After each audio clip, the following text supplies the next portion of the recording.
minta sedikit kata-kata motivasi lah, khususnya bagi para peternak muda ini, karena beberapa bulan lalu kan sempat khususnya di daerah saya itu terserang PMK ya Mas. Itu banyak petani-petani yang hari ini tuh takut Mas untuk beternak itu Mas. Ini mungkin ada sedikit motivasi momen.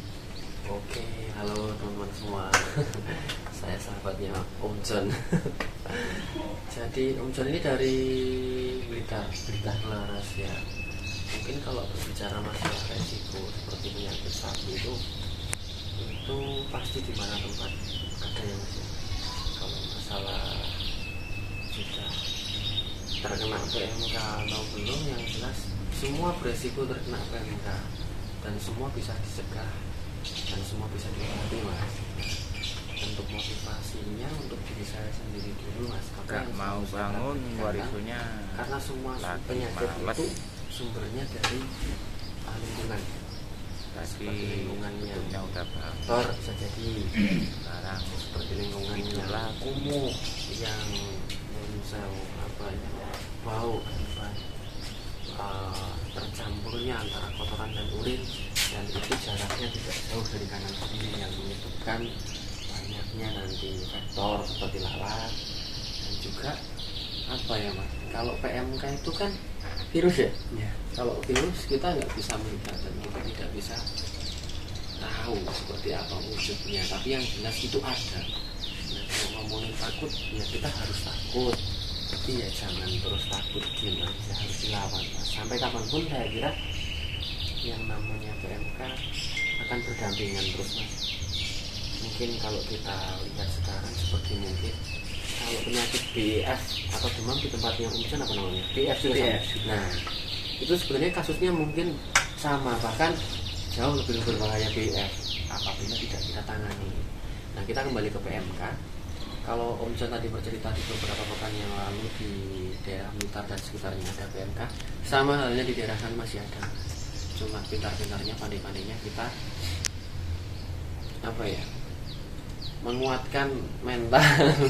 Kembali ke tujuan awal, tujuan kita tuh beternak. Kalau beternak sudah siap dengan segala resiko, dan yang namanya penyakit pasti ada obatnya, dan namanya pengobatan itu ya pasti caranya bermacam-macam. Tapi semua itu bisa dicegah Mas. Caranya mencegah karena tadi penyakit datangnya dari lingkungan, maka kita ciptakan lingkungan yang sedemikian rupa agar kita nyaman melihat ternak kita, dan sapinya juga nyaman, ternak kita nyaman dengan apa yang kita sajikan di lingkungan itu sendiri. Pasti jangan ada kotoran yang sifatnya bisa menimbulkan kerumunan bagi vektor nyamuk, lalat dan apapun itu.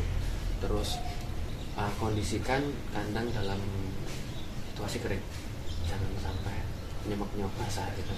Nah, itu biasanya diatur dengan konsep kandang miring. Nah, kemudian sudah lebih pandai hal itu. Waduh, masih belajar Pak kita.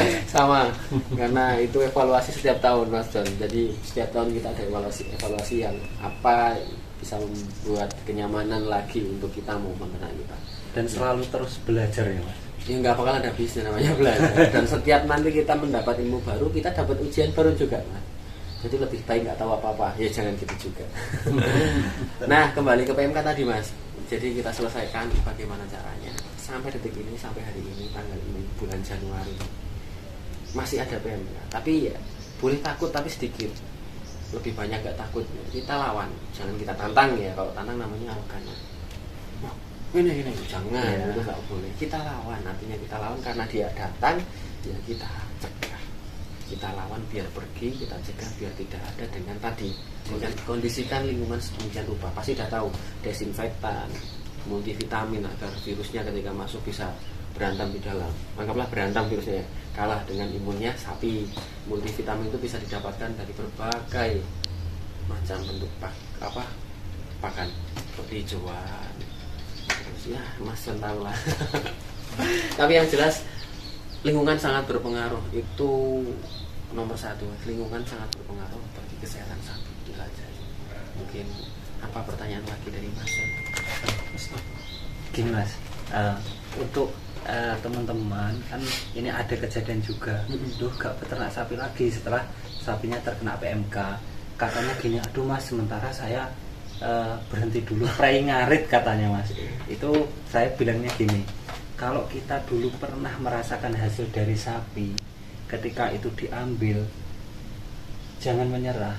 Kalau kita nggak bangkit lagi, nggak mulai lagi, kita nggak akan bisa dapat keuntungan lagi, karena hasil kita sudah nggak berternak. Itu menurut Mas Hilmawan gimana? Tepat atau tidak Mas seperti itu? Sangat masuk sekali. Jadi kita buat perumpamaan cerita ya. Ceritanya ini ada anak SD Mas. Anak SD selalu berbahagia di dalam menikmati proses belajar. Uang saku dikasih setiap hari. Ya. Sampai tiba saatnya dia ujian nasional kelas 6 SD. Ujian nasional itu adalah PMK kalau di dalam dunia peternakan. Kira-kira kalau ujian nasional itu kita tinggalkan, kita akan lolos nggak? Ya mungkin kita lolos kan? Ya, jadi kita akan tetap tinggal di kelas 6 SD atau kita tetap akan menjadi anak SD. Bagaimana kita akan menjadi anak SMP? Bagaimana kita agar peternaknya biar lebih maju satu langkah? Artinya kita lebih bisa daripada kemarin, kita lebih bersih dari kemarin, kita lebih ada, kita lebih mampu, dan kita bisa lebih menguasai keadaan daripada kemarin. Kita lawan, tapi jangan menantang. Kita lawan, ujian itu kita hadapi, kita kerjakan.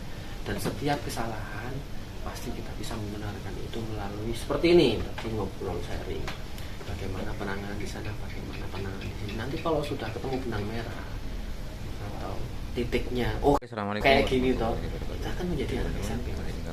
Kalau sudah SMP, kalau sudah PMK nggak ada, ya nanti ada virus lagi yang lebih besar lagi. Terus kita ganti usaha yang lain, ya usaha yang lain juga punya resiko. Mangan kita makan aja kadang, mohon maaf, kegigit lidahnya, padahal itu kegiatan yang tidak perlu kita pikirkan. Kita makan kan nggak mikir maksudnya, yang penting makan kenyang. Itu beresiko tergigit lidahnya, kalau nggak beruntung bisa ke rumah sakit. Apalagi yang sifatnya akan memberikan, ya namanya peternakan, membuka lapangan pekerjaan. Itu sudah satu nilai ibadah buat kita, memberikan kehidupan yang lebih layak bagi sapi. Itu juga ada nilai ibadahnya Mas. Apalagi memberikan pekerjaan, kehidupan, nah menenangkan hati kita. Sebagian besar peternak adalah seorang pengusaha atau seorang yang memang mempunyai kesibukan primer, dan peternak itu beliau lakukan sebagai kesibukan sekunder. Ini ngomongin peternak ya, bukan ngomongin akul. Ini ngomongin peternak. Rata-rata peternak dia mempunyai kesibukan yang di lain peternakan itu sangat indah sekali bagi saya. Jadi ketika terjadi suatu masalah, jangan dianggap musibah, tapi itu ujian yang harus kita lawan, kita hadapi, kita selesaikan. Kalaupun kita nggak lolos kan ada remedi Mas. Ya, kalaupun remedi masih nggak lolos, kejar paket. Kalaupun kejar paket masih nggak lolos, kita bisa sowan Bu Kepala. Ya mau parcel nanti kan dilebiskan. 1000 jalan menuju kebaikan. Intinya kita selesaikan, kita hadapi, jangan arogan, jangan ditantang. Oke? PMK akan berdampingan terus dengan kita.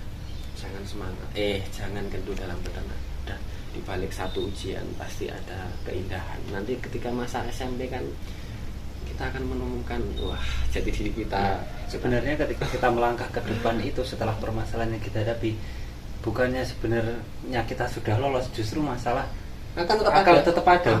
Tapi asik Mas. Nah, itu tetap harus semangat, terus belajar, dan jangan sampai berhenti peternak. Sedangkan rezeki itu tidak ada sangkut pautnya dengan ujian tadi. Ya, betul. Jadi menurut kita setelah kita diuji dengan adanya PMK, rezeki kita berkurang. Itu menurut kita. Tapi yang membuat ujian itu kan bukan kita. Tapi anggaplah itu adalah rezeki tambahan untuk kita. Seperti itu. Oke, terima kasih.